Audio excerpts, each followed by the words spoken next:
பையூரிலே இருந்து பாழூரிலே பிளந்து மெய்யூரில் போவதற்கு வேதாந்த வீடறியேன்.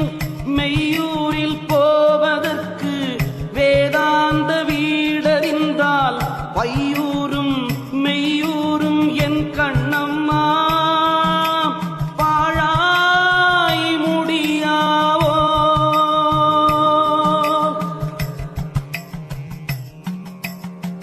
மாமன் மகளடியோ மச்சினியோ நான் அறியேன். காமன் கணை எனக்கு கனலாக வேகுதடி.